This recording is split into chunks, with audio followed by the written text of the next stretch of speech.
আসসালামু আলাইকুম সুপ্রিয় বন্ধুরা, আফলাতুন নাহার্স কিচেন ইউটিউব চ্যানেল থেকে আপনাদেরকে স্বাগত জানাচ্ছি। চলে এলাম শেফস টিপসের আরও একটি এপিসোড নিয়ে। সবাই কেমন আছেন? আজকে আমি যে টপিক নিয়ে আপনাদের সাথে শেয়ার করব সেটি আসলে খুবই ইম্পর্টেন্ট একটি টপিক এবং সার্বজনীন।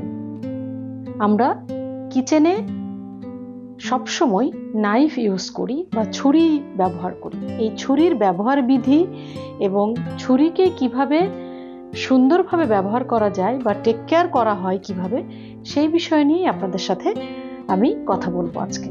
এই বিষয়গুলো আসলে আপনাদের সবারই জানা, তারপরেও আমি আপনাদের সাথে কথাগুলো শেয়ার করে রাখছি যাতে আপনারা যখন আমার Aflatun Nahar's kitchen YouTube channel subscribe করে এই ভিডিওটা শেয়ার করে রাখবেন নিজের টাইমলাইনে, তখন বারবার দেখলে বারবার সতর্কতা অবলম্বন করে নাইফ ইউজ করবেন।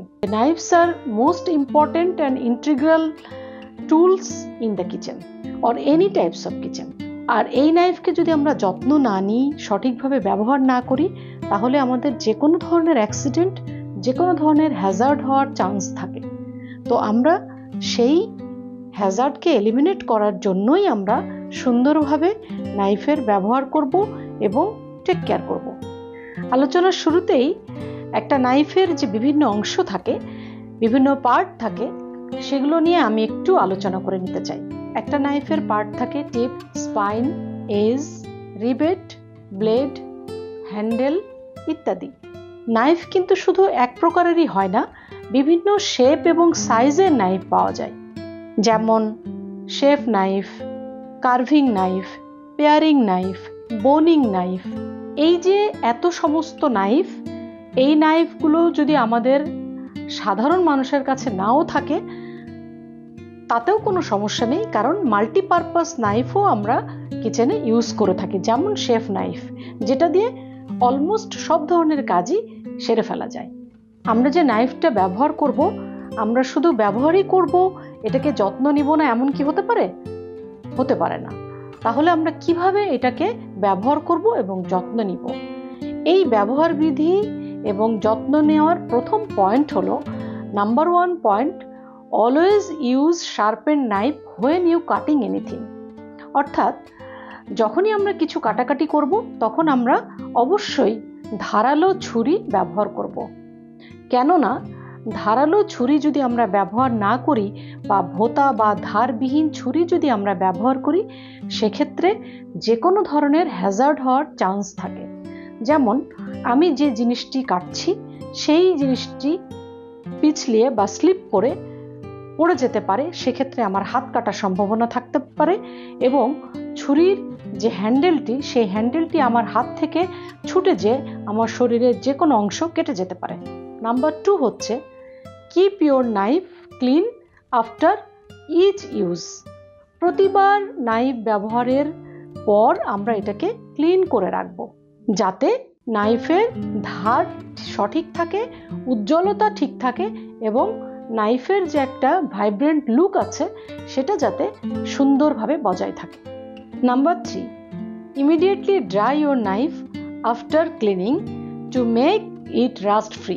অর্থাৎ যখনই আমরা এটাকে ক্লিন করব, ছুরিকে ক্লিন করব, তখন আমরা এটাকে শুকনো কাপড় দিয়ে বা টিস্যু দিয়ে মুছে রাখার চেষ্টা করব। কারণ পানি এবং ছুরির যে মেটালিক পার্ট, সেটার একটা রাসায়নিক বিক্রিয়ার কারণে বা কেমিক্যাল রিয়াকশনের কারণে এখানে রাস্ট হয়ে যাওয়ার সম্ভাবনা থাকে বা মরিচা পড়া বা জং ধরে যাওয়ার সম্ভাবনা থাকে। এতেও কিন্তু ছুরি ভোঁতা হয়ে যেতে পারে এবং ইউজ করার সময় এটা হ্যাজার্ড তৈরি করতে পারে। Number 4 and most important tips হলো, never put your knife into the sink and leave it soaking in water along with other utensils. মানে সিঙ্কের মধ্যে বা ডুবন্ত পানিতে কখনোই আমরা নাইফ রাখবো না, কারণ অন্য অনেক টুলস এবং ইউটেন্সিলসের সাথে যদি আমরা নাইফটা রাখি তাহলে মারাত্মকভাবে হ্যাজার্ড হওয়ার সম্ভাবনা রয়ে যায়। হাত কেটে যাওয়ার সম্ভাবনাটা হচ্ছে এখানে একদম খুবই ইম্পর্টেন্ট, যে হাত কেটে যেতে পারে এবং মারাত্মক ক্ষত তৈরি হতে পারে। তো আমরা অবশ্যই এই কাজটা করব না।